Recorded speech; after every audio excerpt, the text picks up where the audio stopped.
చూసిరా ఇప్పటిదాకా ఎవరైనా చూసిన వాళ్ళు ఎంతమంది ఉన్నారు ఇక్కడ? చాలా మంది ఉన్నారు. చూడని వాళ్ళ కోసం కూడా చూపించడం కూడా నా బాధ్యత.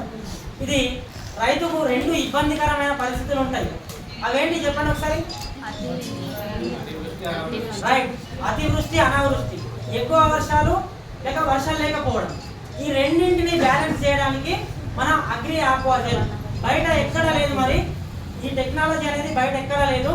దీని గురించి ఒకసారి డెమో చూద్దాం. ఇది నీటిని మొక్కల మీద అంటే భూమి ఉపరితలం పైన ఉండకుండా లోపలికి ఫీల్ చేసుకుంటుంది. ఫీల్ చేసుకుని ఒక స్పంజ్ లాగా తయారై ఉంటుంది. నీళ్ళని ఇవ్వదు, తేమనిస్తుంది మొక్కల వేర్లకు. నీళ్ళు ఇస్తే ఏమవుతుంది? మొక్క వేర్లకు ఎక్కువ నీళ్ళలో ఉంటే మొక్క మునిగిపోతుంది. మీద నీళ్ళు ఉన్నప్పుడు కూడా మొక్కలు మునిగిపోతాయి, అవునా కాదు? అట్లా మీద తేమ పదన అనేది ఉంచకుండా లోపలికి పీల్చుకుంటుంది కాబట్టి ఆ పంట అనేది ఏపుగా పెరుగుతుంది.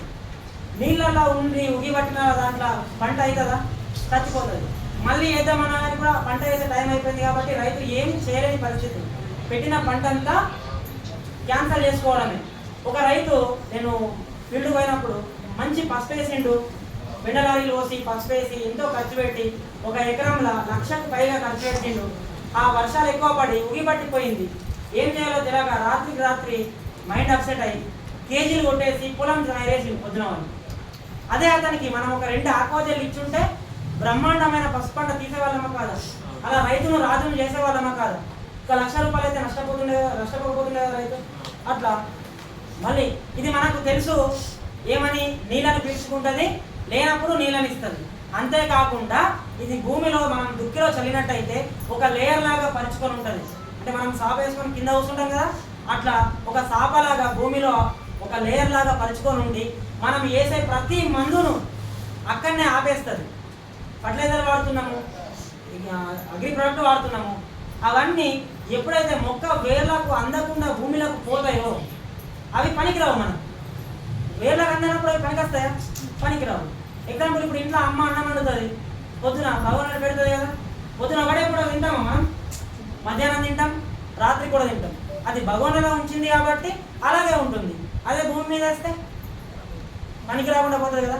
అలాగే భూమి మీద వేసిన ఏ రకమైన 1 ఎకరానికి ఒక సంచి తల్లిరు అనుకుందాం, ఆ సంచి అదే రోజు 2 రోజులకు తీసుకోదు. మన మొక్కలు తీసుకుంటూనే ఉంటుంది. తర్వాత ఒకటేసారి తినాం కదా మనం. అట్లనే అది భూమి మీద పడ్డది లోపలికి పోతూ ఉంటుంది అన్నట్టు, భూ పొరలలో పోతూ ఉంటుంది. అప్పుడు వేర్లకు అందకుండా పోయినప్పుడు అది మనకు పనికిరాదు. అట్లా మన రైతులు మనం నష్టపోతున్నాం. అంటే 100% మనకు పనిచేస్తలేదు కాబట్టి ఈ ఆక్వాజల్ వేయడం వల్ల ఆ ఏదైతే పరుచుకొని ఉన్నదో ఒక సాపలాగా అక్కడ పట్టుకొని ఉంటుంది ఆ జెల్లో. అలాగే మనకి ఎప్పుడు అవసరం ఉంటే అప్పుడు, ఎప్పుడు ఆకలేటప్పుడు ఆ మొక్కలు అక్కడ ఉన్న తీసుకొని బ్రహ్మాండంగా 100% వినియోగించుకుంటుంది. అప్పుడు కూడా మనం వరికి మందు చల్లినాం, వారం ఇచ్చింది, వారం తర్వాత మళ్ళీ వేరే కలర్ అయింది అన్నాం కదా. అట్లా కలర్ చేంజ్ కాకుండా మొక్కలకు ఎప్పుడు మనం ఇచ్చిన మందులు అందుబాటులోనే ఉంచి ఆ pH లెవెల్ను కూడా మెయింటైన్ చేస్తుంది. తర్వాత అడుగు రోగాలు రాకుండా, పసుపులో దుంపకులు రోగం వస్తుంది కదా, నీరు ఎక్కువ అయినప్పుడు అది వస్తుంది.